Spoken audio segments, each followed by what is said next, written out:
All right. How y'all doing today? Good. All right. Well, I'm Trip Watson with the Watson Firm, and today we're going to be talking about what killed EA. They died? Well, they're dying. That's one of the things I have to preface. EA is not dead yet. They are severely hurting, though, and so we're going to be talking about some of the things that's keeping them alive, some of the things that are not contributing to their bottom line. So basically what we're doing here is to find out what big companies do that smaller companies can learn from, because they have tons of folks that are very, very skilled, very, very intelligent, that are supposed to be checking these things, and even they make mistakes. So as small business owners and being involved in small businesses, it's important to see what other guys screw up so that we don't make the same mistakes. On top of that, it's the video game industry, and I'm a little bit of a nerd, and I enjoy the video game industry. And part of the reason that I enjoy it is because, unlike a lot of other industries like manufacturing or whatnot, the video game industry is fickle and it's fast. And so when something works, they make a lot of money, and when it fails, a company can go bankrupt overnight.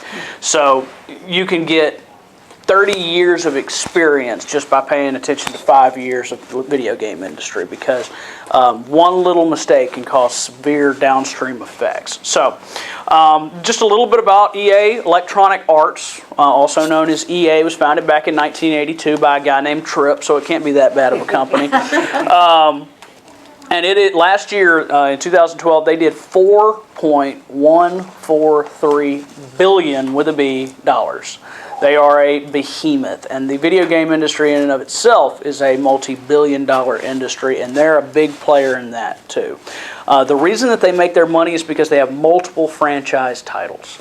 They have the Battlefield series, which is now on its 5th or 6th iteration, Madden, which is a perennial title, and NCAA, which is a perennial title, Rock Band, which a bunch of my friends and I play, and they also own the rights to the Star Wars series, so they get a lot of revenue off of that. But it's also important to recognize that they've not been doing so hot since about 2007. In 2007, they hired John Riccitiello as the CEO. Now, Riccitiello's not an idiot. He's had 7 years of experience with EA. He had had several management positions in high-level situations with other consumer products companies. This guy knows what he's doing. But since 2007, EA has lost 70% of its market value. Wow. And so you can see that I've got the graph right there. They were doing fine, and when the recession hit, everything dropped off, and they've been sputtering ever since. And you would say, okay, well, this is just the video game industry. This is not, they were just suffering from that. But the next graph I have is the video game industry as a whole. And while you see it kind of plateaued in 2008, it instantly picked up steam, and they're even predicting for it to grow even faster as developing markets start to adopt more video games and that kind of consumer behavior, because video games are not a luxury good. That's what a lot of people considered them for a long time. They're not, because people often consider them as substitute products for other escape devices that they could otherwise use. You can buy a video game instead of going out to dinner, and it lasts a little bit longer, and it's significantly cheaper than going to see a movie or something like that. So ultimately, we've got to talk about what killed EA. Why, when the market has grown the way that it has EA not benefited from it? And I'll use specific games as examples of why they're running into issues. Now, the very first one I'll talk about is NCAA football. I love NCAA football. A bunch of my friends do. It's a fun game. It comes out every single year, and it tracks the most recent changes in college football and sports and players, and translate that into a game that people can play on an annual basis. Now, when NCAA first came out, it was very, very basic. You could hardly tell the differences between the players. You could barely make out the numbers on the back of their jerseys, much less their stats. And even the teams themselves were based upon their historical win-loss percentages. So you weren't really looking at teams that were up to date, even though I mean, I forgot when they first started making them, but they've been running. It was a long time. Yeah, it's been 1996 when Yeah, they. I'm thinking my son's your age, around there. Yeah, mine did too. They've been playing forever. So, I mean, this has been a system that's been around for almost 20 years, or a franchise title that's been around for 20 years. And when it originally came out, it was on PlayStation. It was very pixelated. You couldn't really make things out. This was not a game that was originally released on computers. They ultimately ran into the issue that they had to update every single year, just like they were doing with the Madden titles, which was good because they had a license to Madden. They had a license to not only the teams, but all the players, which was not a situation that they had with NCAA, because NCAA athletes are amateurs. They cannot receive any type of compensation from their play, which means they also can't sign a contract giving somebody else permission to use their images. Well, as technology increased and as the demand of the marketplace increased, EA increasingly started using more segmented stats for each team. So the defense would be that much better. And then not just the defense would be better, but the linebacker core would be better. And then not just the linebacker core, but the linebackers themselves. And it started getting more specific and more specific and more specific. And increasingly, the players on the screen started looking more like the players on the field. Even adding in things such as sweatbands on the arms, particular visor masks, things around the shoulders to make them identified.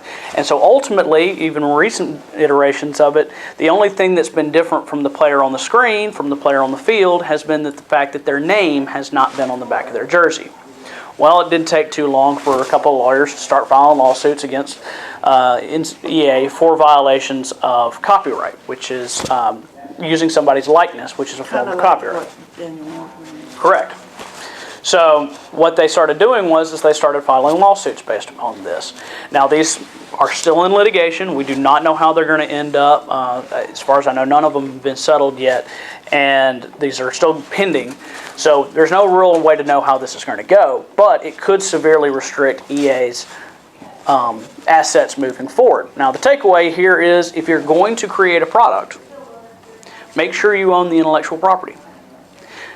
You may not start out with a particular product that's infringing on anybody's intellectual property, just like EA did. They didn't necessarily start out in having a product that used the likeness of another college football player or anything else like that, but as technology increased, they were ultimately going to bump into that. And it was reasonably foreseeable that that was going to happen, and that's part of the issue that they've run into since. So, very first takeaway about what killed EA, make sure you own your intellectual property. And maybe even if you are okay with it now, make sure that your growth plans include the fact that you're going to have to acquire some more intellectual property So you really down the line. have to keep up with, Absolutely. keep it current and stay on top of everything so that you're always moving. Absolutely, because in this situation, these things stick around for years. So even though they've released it and the game's not making any money anymore, I mean, NCAA 2013 is not making any money anymore because now 2014 is coming out. So even though that game is done with, it can still be used as a metric in litigation because that's how much you made off of somebody else's There's still a lot of likeness. them in the thrift stores and in people's collections. I mean, you can still play 13, or can you play 2010? You can still play them. You can still play them, but they're not making money for EA anymore. But they're still a standing liability. So even though they're not making any money off of it this year, they could still get sued for 13, 12, 11. So next we're going to talk about Mass Effect. Now a lot of people, when I posted this on Facebook, said that Mass Effect was what killed EA. Mass Effect was only part of it. Just to give you a little bit of history of EA and Mass Effect. Mass Effect was actually developed by another company called BioWare. EA's business strategy is what we call a growth by acquisition strategy. They buy other companies' concepts, pump a bunch of money into them to make them really pretty, and then release them again. That's kind of their concept. So they'll take franchise titles that other companies create and then use them themselves. They'll buy them and then use them themselves and be able to make long-term money off of the franchises. Mass Effect was a similar situation. BioWare was a company that created Mass Effect, and it was supposed to be a science fiction story that you could play. And one of the unique aspects about it was that it had a dialogue system, so that as you talked to other characters on the screen, it wasn't just this canned movie response. You could actually respond and correspond with individuals and offer different answers. And what answers and what suggestions you made and how you actually treated that character changed the way that they reacted, which could ultimately change the storyline. So whether you were nice to a guy or mean to a guy could change whether or not they gave you the information that you needed. It could change the fact of whether or not they were going to protect you later down in the story. And ultimately, based upon your decisions, characters lived or died based upon your ability to negotiate in the game. Now, the original game was built and set up as kind of a testing ground for this concept. But the game did tremendously well, even though it was incredibly clunky. It was very repetitive. The action sequences were they weren't anything special, especially in the RPG realm. But the dialogue system and the story drove sales. EA immediately snatched it up. They released a second game, which they knew that they could make a lot of money off. They had originally marketed it as a trilogy, so EA knew that they had a valuable franchise asset on their hands.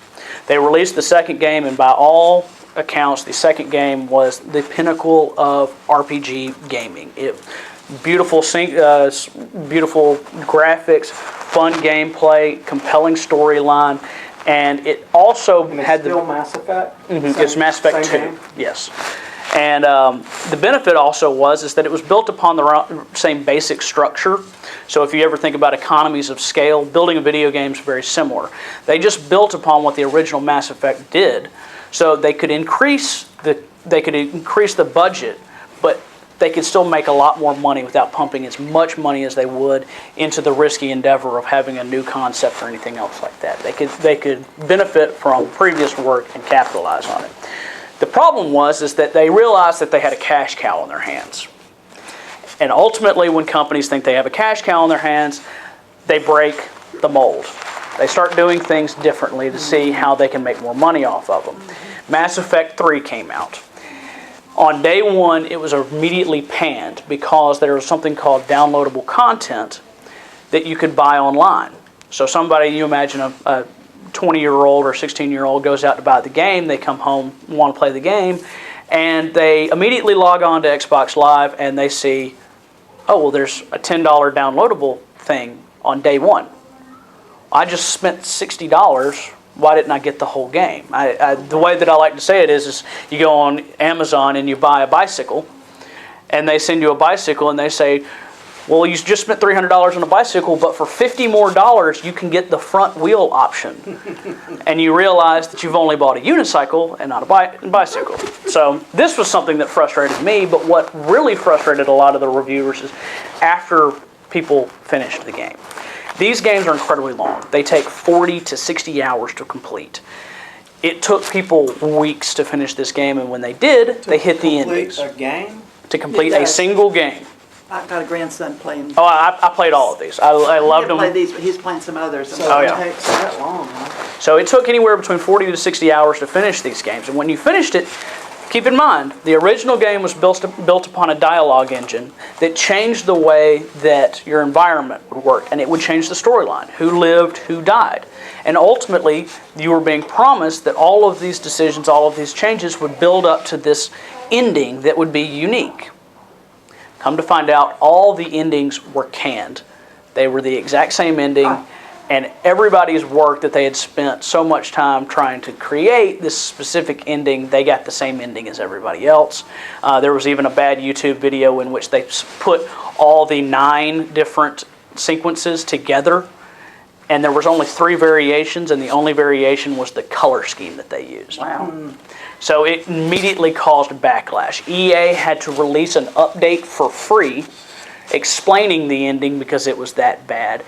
And it completely ruined their opportunities of getting a cash cow, because the ways that a lot of companies started making money off of this was downloadable content that you'd sell for $5 to $10. Well, people stopped playing the game immediately. They were so angry that they didn't want to play it anymore. They were not interested in paying another $20 to get a downloadable item that wasn't going to change the end of the game. You felt like you had been sold a bill of goods that was just not worth it. And so it immediately, even though first week sales were so good for the game, subsequent sales were destroyed by the fact that the reviews were so bad. And So there's no foresight. I mean, you would think. Well, the way Smart guys. Well, what they did is they made it pretty. They increased the quality of the gameplay. They did what everybody thought that they wanted. They made it this epic storyline. But what they didn't do was they didn't follow through with what people originally wanted. Which the takeaway is on this, is if you start having success, don't break the mold. The original game was successful because of the storyline. They polished it up, put prettier graphics on it, increased the gameplay, did a bunch of other things that they said people are going to love this. They even added multiplayer in the last one, which allowed you to play with your friends. Didn't matter. People wanted a storyline. They wanted to be compelled. They wanted to be emotionally destabilized in a video game. That's what they wanted. And then when it didn't deliver, they were angry. And not just angry, but they took to the internet. And that was the biggest issue, and more of what we're going to be talking about in the last one. So on the first one, there were variable endings Yes. you created through your gameplay. And ultimately, those endings were those decisions were supposed to be carried into the second one, which they were. And then those decisions were supposed to be built upon and carried into the last one. And then ultimately, they all wound up into a bottleneck of 3 decisions that all of your thousands of decisions that you'd made, how many conversations you had had, all of that was meaningless because at the end you got one of 3 options. So it angered a lot of folks.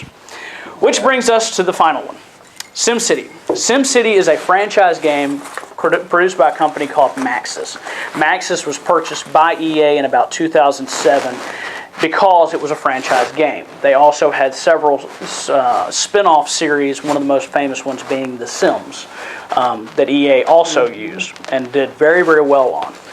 One of the things that EA realized that they could make money off of was subsequent sales, especially in the computer area. So in The Sims, you could go online and actually buy a designer couch for your fake person to sit on. They could buy designer clothes, and these were $1 to $2 one-offs that you could get that were fantastic aftermarket revenue streams. Because one of the biggest issues that the video game industry has run into is how do we make money after the first sale? There's a concept in copyright law called the first sale doctrine. Basically, if you sell anything that's copyrighted, the very first time you sell something that has copyright on it, anybody has the ability to sell it, burn it, do whatever they want with it. It's called the first sale doctrine. Video games have been bumping their heads against that all the time because they would sell a product for $60 and then the person would play that product and then take it back to a store and resell it to them, and the store could sell it willy-nilly, and there's no way for a video game company to capitalize on that. So video game companies have constantly been looking for ways to make money off of that. One of the most famous ways that's been done is by World of Warcraft, which you pay for a subscription.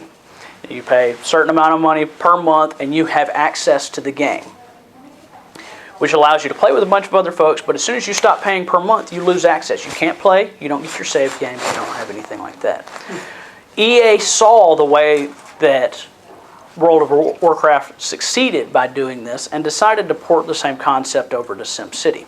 Now, SimCity was a traditional, what we call sandbox game.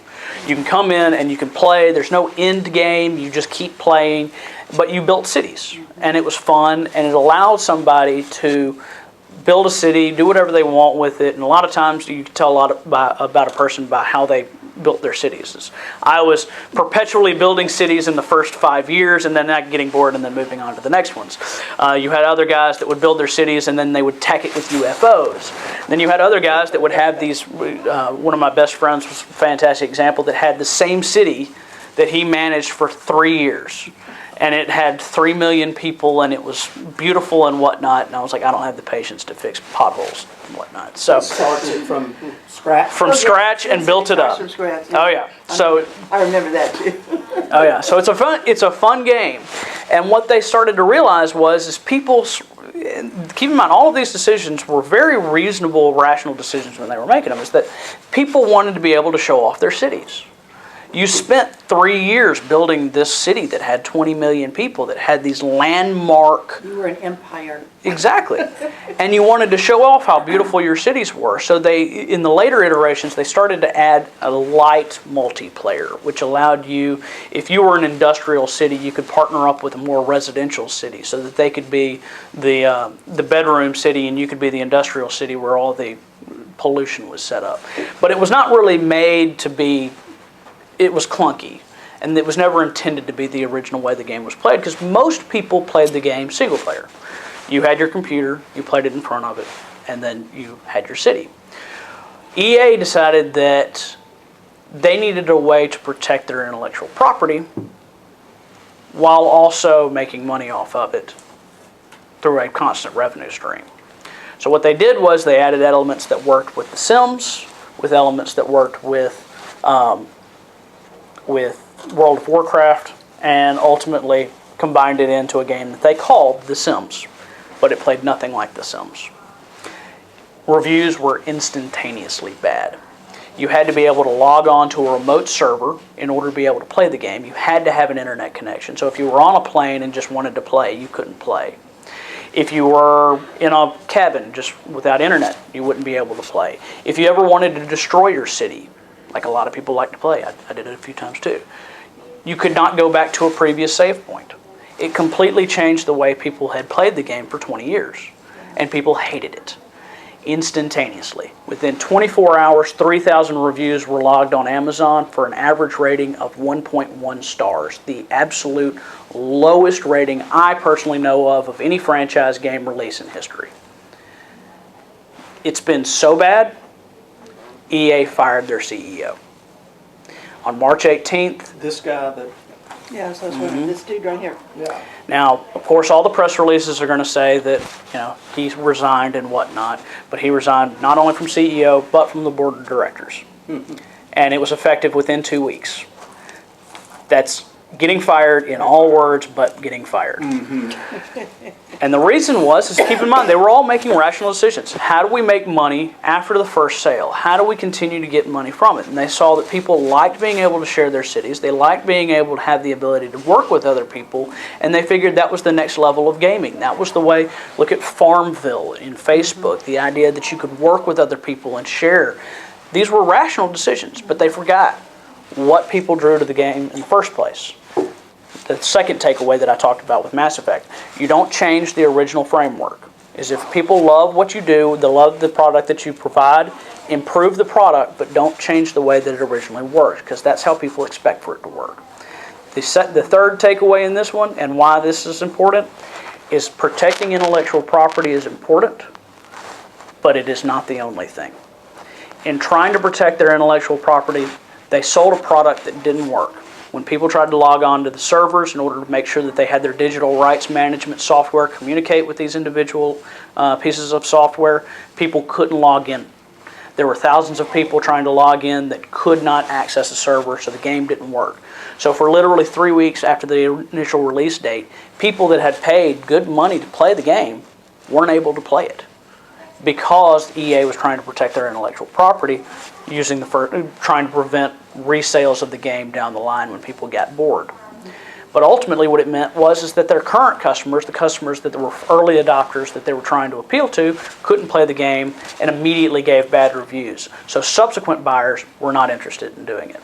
In order to patch things up, EA even offered other games for free. Some of them worth $60, some of them as little as $10. They said, if you take this game for free and not say anything bad, we hope it'll be... A little bribery, huh? Yeah, well, that immediately got leaked to the public, and it was a basic concession that EA had screwed up and that everybody knew it.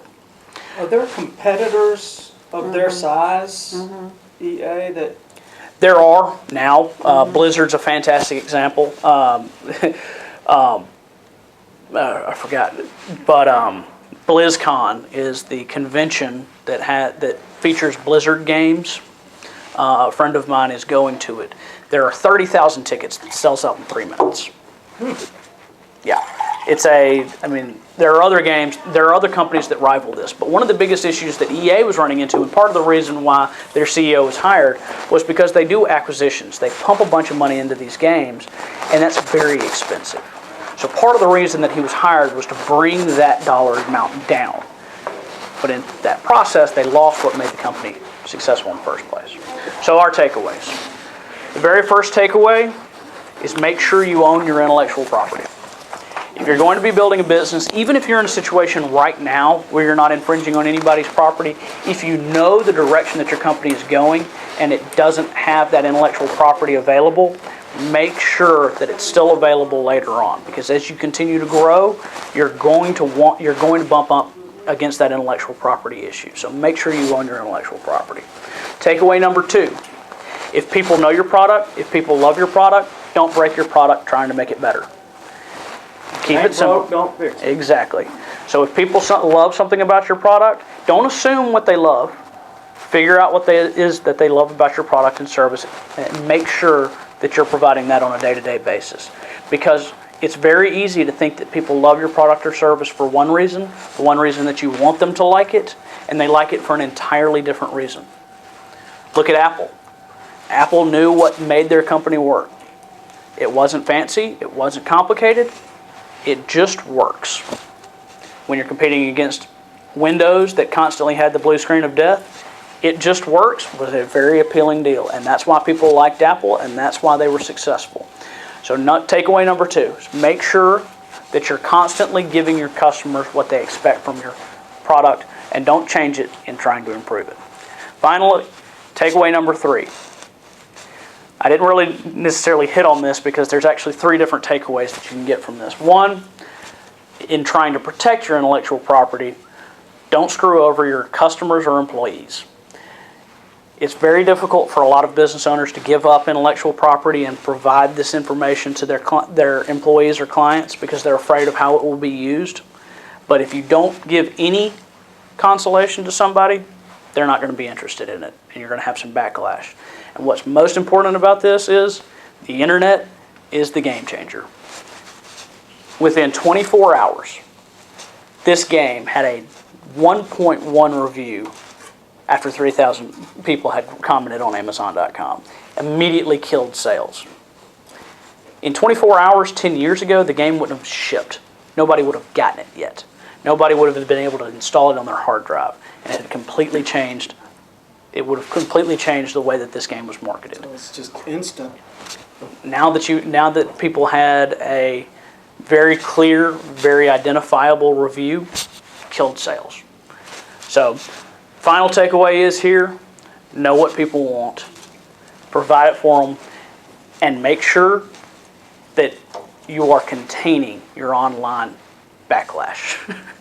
Because having a good reputation online can help you, and having a bad one can kill you. So if you're not monitoring your reviews, if you're not doing the things that you need to be doing to make sure your subsequent sales could be killed by your first 1%. So, especially if you're in a unique industry that's in a growing industry and you don't have established customers, your early adopters, if your early adopters don't like it, then the rest of your 99% are not going to accept it. So people ultimately, the best marketing is word of mouth, and the worst marketing is also word of mouth. So that's your final takeaway. But anyway, those are the 3 things that kind of help kill EA.